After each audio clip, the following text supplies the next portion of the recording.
Well now, good evening, friends. Andy Taylor here. What if I told you that we found an old yearbook from 1938 with one student's dreams, written beneath his photo? Dreams of becoming a teacher and inspiring young minds. And when we discovered he never got the chance because he died in World War II, we also discovered something miraculous, that 20 years later, his words would teach students in ways he never imagined possible. This is a story about dreams that don't die, about legacy that transcends death, and about how sometimes the most important lessons come from the most unexpected. Teachers Dotted started on a warm September afternoon in 1958, when the old Mayberry High School building was being cleaned out. The school had moved to a new facility the year before, and volunteers were going through the old building, sorting what to keep and what to discard. Miss Crump, one of our longtime teachers, called me that evening sounding excited. "Sheriff Taylor," she said, "we found something today that I think you should see.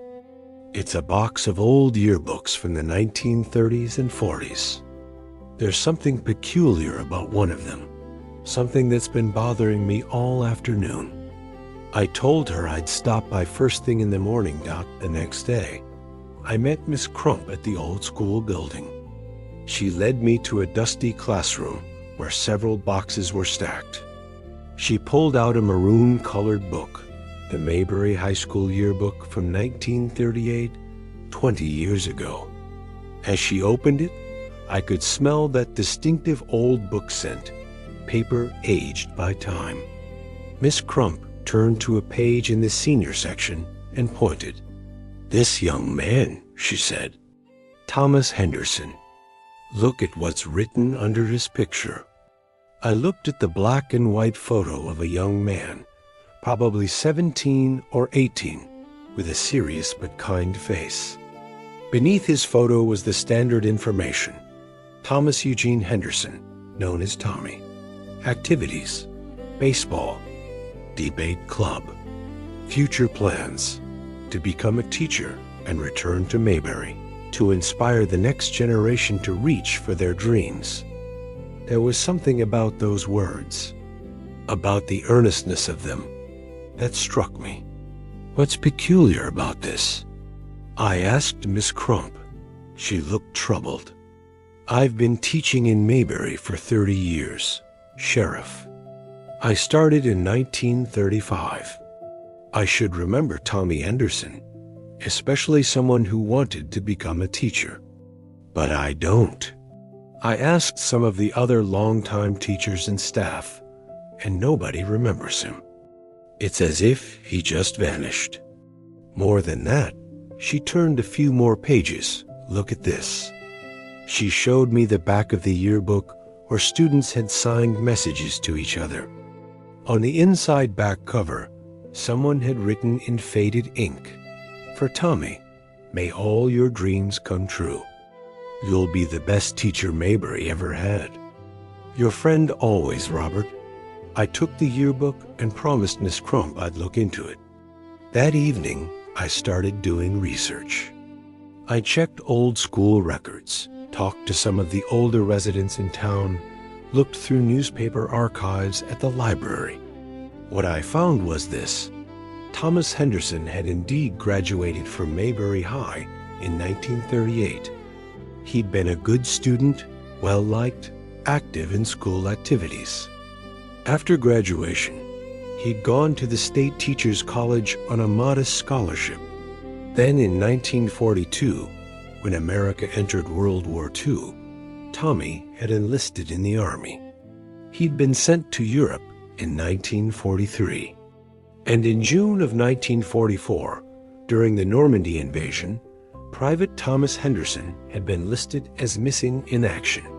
He was never found. He never came home. I sat there in the library, holding these records, feeling the weight of a life cut short, a dream never fulfilled. Tommy Henderson had wanted to be a teacher, had planned to return to Mayberry and inspire young people, and instead, he died on a beach in France at the age of 24. I wondered if anyone even remembered him anymore, if his sacrifice had been forgotten along with his dreams. I decided to dig deeper. I found that Tommy's parents had both passed away years ago, but he had a younger sister who might still be alive. After some searching, I located her. Helen Henderson, now Helen Morrison, living in a small town about 50 miles from Mayberry. I called her, introduced myself, and asked if she'd be willing to talk about her brother. There was a long silence on the phone. Then she said yes, she'd be happy to talk about Tommy. Nobody had asked about him in years. I drove out to see Mrs. Morrison the following Saturday. She was a woman in her late 50s, with kind eyes that reminded me of her brother's yearbook photo. She invited me into her modest home and brought out a box of Tommy's belongings, things her parents had kept until they passed. There were photographs, letters, medals, his high school diploma. As we looked through the items together, Mrs. Morrison told me about her brother. Tommy was 7 years older than me, she said, but he always had time for his little sister. He was patient and kind, always teaching me things. How to tie my shoes, how to read, how to see the best in people. Even as a teenager, he had that gift of making you feel like you could do anything. When he said he wanted to be a teacher, nobody was surprised. It's what he'd always been. I asked about the war, about what had happened. Mrs. Morrison's eyes filled with tears. He didn't want to go, she said. He'd started his teaching degree, was doing well. But when the war came, he felt it was his duty. He wrote to us every week, long letters full of hope and plans for when he'd come home. She reached into the box and pulled out a bundle of letters tied with a faded ribbon. These are the letters he sent us from training camp and then from England before the invasion. My parents read them over and over after we got the news that he was missing. They never gave up hope that he'd be found, that he'd come home. But he never did. After a moment, she said something that surprised me. "Sheriff, would you like to read some of these letters?" I think Tommy would have wanted people to know what he believed in, what he was fighting for. I spent the next hour reading Tommy Henderson's letters, and I was deeply moved by what I found. These weren't just letters home about the weather or the food. They were thoughtful, philosophical reflections on life, on duty, on hope, on the future. In one letter, written in March of 1944, just 3 months before he disappeared, Tommy wrote, "I know I may not make it home. We all know that, but we don't talk about it much. But I want you to know that if I don't come back, my dream of teaching doesn't have to die with me." I've been thinking a lot about what it means to be a teacher, and I've realized it's not just about standing in a classroom. It's about passing on what you've learned, about helping others see possibilities they might not see on their own. If I can't do that in person, then maybe my letters, my words, my thoughts can do it for me someday. In another letter, he'd written a message specifically for young people, almost as if he knew somehow that it might be read by students in the future. He wrote, "To whatever young person might read this someday, know this: your dreams matter. The world will tell you that you're too young, too inexperienced, too ordinary to make a difference. Don't believe it. I was just an ordinary kid from a small town, and I dared to dream of being a teacher. Whether I get to fulfill that dream or not, the dreaming itself has value. It shapes who you are, how you see the world, what you reach for. So reach high, dream big, And if circumstances prevent you from achieving your dreams in the way you planned, find another way. Dreams are stubborn things. They don't die easily. I read letter after letter, each one containing wisdom, encouragement, reflections on what matters in life. This young man who'd never gotten to stand in a classroom had been a teacher all along, teaching through his words, his example, his hopes. I looked at Mrs. Morrison. "These are remarkable," I said. "Has anyone else read these?" She shook her head. "Just family. My parents, me, my children. I was never sure what to do with them. They seemed too personal to share, but too important to just keep hidden away." I had an idea forming. "Mrs. Morrison, what if we could make Tommy's dream come true, even now, 20 years after he died? What if his words could teach students in Mayberry the way he'd always hoped to? What if we created something in his memory that would let him be the teacher he never got the chance to be?" She looked at me with hope and uncertainty. "What did you have in mind, Sheriff?" Over the next few weeks, I worked with Mrs. Morrison, Miss Crump, and the school board to create something special. We selected excerpts from Tommy's letters, the parts that contained his wisdom and encouragement for young people. We had them carefully typed up and preserved. We created a small display in the Mayberry High School library featuring Tommy's yearbook photo, his service photo in uniform, and his letters. We called it the Thomas Henderson Memorial Collection, a teacher who taught through his words. The display explained who Tommy was, what he dreamed of, how he died in service to his country, and how his letters fulfilled his teaching dream in a way he'd never anticipated. We planned a dedication ceremony for a Friday afternoon, inviting students, teachers, townspeople, and especially veterans.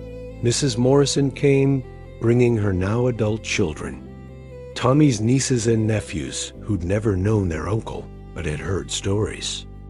The school auditorium was full. Miss Crump spoke first, explaining how the yearbook had been found and how it had led to the discovery of Tommy's story. Then Mrs. Morrison spoke, her voice shaking with emotion. "My brother Tommy wanted to be a teacher more than anything," she said. "He wanted to inspire young people, to help them believe in themselves and their dreams. The war took him before he could do that, or so we thought. But Sheriff Taylor showed me that Tommy's words, his letters, his thoughts, they've been waiting all this time to do exactly what he hoped they would do. Today, 20 years after my brother died on a beach in France, he finally gets to be the teacher he always dreamed of being." And I stood up and read one of Tommy's letters aloud. It was the one addressed to future young people, about dreams and reaching high and never giving up. As I read Tommy's words, written in 1944, to an audience he'd never meet, I watched the faces of the students in the auditorium. They were listening, really listening. These words from a young man who died before their parents were born were speaking to them across 2 decades.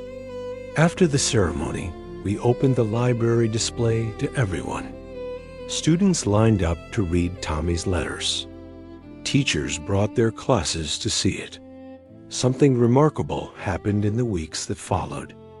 Students started writing response letters to Tommy, letters they'd leave in a special box by the display. They'd write about their own dreams, their fears, their hopes. They'd thank him for his wisdom and his sacrifice. They'd tell him that his teaching was working, that his words mattered. Opie was particularly moved by Tommy's story. "Pa," he said one evening, "do you think Tommy knows? Do you think wherever he is, he knows that his dream came true?"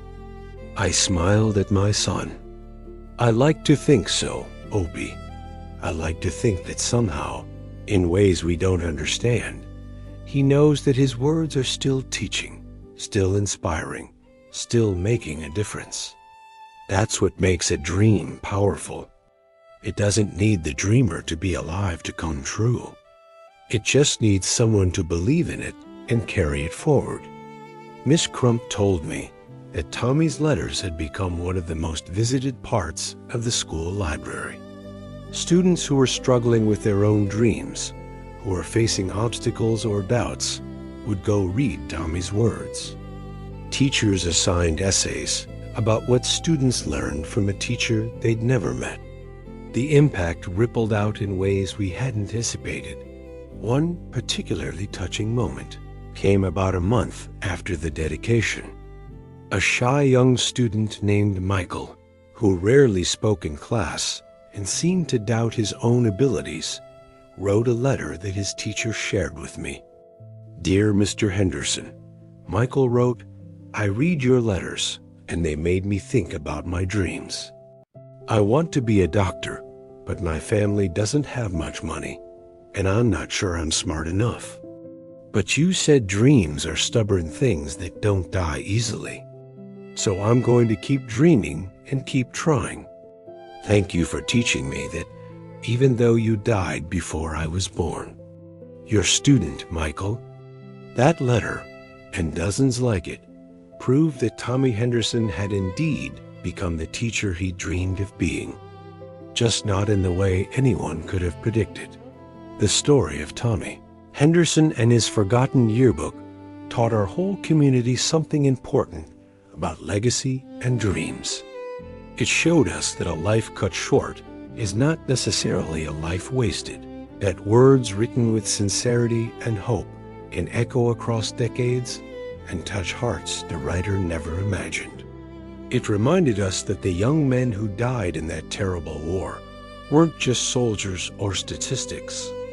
They were people with dreams, with plans, with futures they'd hoped to live. And it proved that sometimes, if we pay attention and care enough, we can help those dreams come true, even after the dreamer is gone. Tommy wanted to inspire young people. Through his letters, discovered 20 years after his death, he did exactly that. Mrs. Morrison told me later that creating the memorial had given her closure she'd never expected to find. For 20 years, she said, I've thought of my brother as someone who died young with unfulfilled dreams. But now I see it differently. His dream wasn't unfulfilled. It was just delayed, waiting for the right time and the right people to bring it to life. You gave my brother his classroom, Sheriff. You gave him his students. You gave him the chance to be the teacher he always wanted to be. I think that's the most beautiful gift anyone could give. The yearbook that started it all, that maroon volume from 1938, was placed in a special case next to Tommy's display. Students could see the young man's photo and his stated dream, and then read how that dream had eventually, miraculously, come true. Years later, I heard stories about students who'd been inspired by Tommy Henderson's letters. Michael, the shy boy who wanted to be a doctor, did go to medical school and became a physician. He said Tommy's words about stubborn dreams had kept him going through the hard times. A young girl who read about Tommy's belief in ordinary people doing extraordinary things became a teacher herself, saying she wanted to honor his legacy. Others simply carried Tommy's words with them, letting those decades-old encouragements guide them through challenges and doubts. In this way, Tommy Henderson, who died at 24, continued to teach and inspire for years and years beyond his death. Looking back on this whole experience, I'm struck by the power of words, of dreams, of hope that refuses to die. Tommy Henderson wrote those letters in training camps and barracks, never knowing if anyone beyond his immediate family would ever read them. He wrote them in the shadow of war, facing the very real possibility that he wouldn't survive. But he wrote them anyway, pouring his wisdom and his hopes into words that would outlive him. And because he did, because he took the time to articulate what he believed and what he dreamed, his life had an impact far beyond what he could have imagined. A forgotten yearbook became the key to unlocking a legacy that had been waiting 20 years to be discovered. This story also reminds us of an important truth. We never know which of our words, which of our actions, which of our dreams will have lasting impact. Tommy didn't write those letters thinking they'd be teaching students in 1958. He wrote them as a young man processing his experiences and hoping for the best. But they mattered. They endured. They taught. In the same way, each of us leaves words and deeds behind us, and we can't always know which ones will echo into the future. That's why it matters to speak truth, to encourage others, to articulate our hopes and dreams. Because you never know when your words might be exactly what someone in the future needs to hear. Well now, that's the story of the forgotten yearbook, of a young man's dream that seemed to die with him, but actually lived on in ways more powerful than anyone expected, and of how sometimes the best teachers are the ones who never stood in a classroom, but whose words teach us anyway. It's a reminder that dreams don't die when the dreamer dies. They just wait for someone to give them life again. It's a reminder that every person who served and sacrificed in that terrible war was a real person with real hopes for the future. And it's a reminder that legacy isn't about being remembered. It's about making a difference. And sometimes that difference happens years or decades after we're gone, in ways we never could have predicted. I hope this story encouraged you to write down your thoughts, to share your wisdom, to articulate your dreams. You never know who might need to hear them or when. And if you're a young person listening to this, know that your dreams matter, just like Tommy Henderson's dreams mattered. Reach for them. Fight for them. And even if circumstances prevent you from achieving them in exactly the way you planned, trust that dreams are stubborn things. They find a way. Come back and visit again real soon, friends.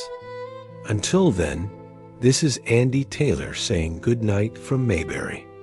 Remember, the best teachers are sometimes the ones who teach us through their words, their example, and their unshakable belief in the power of dreams. Take care now.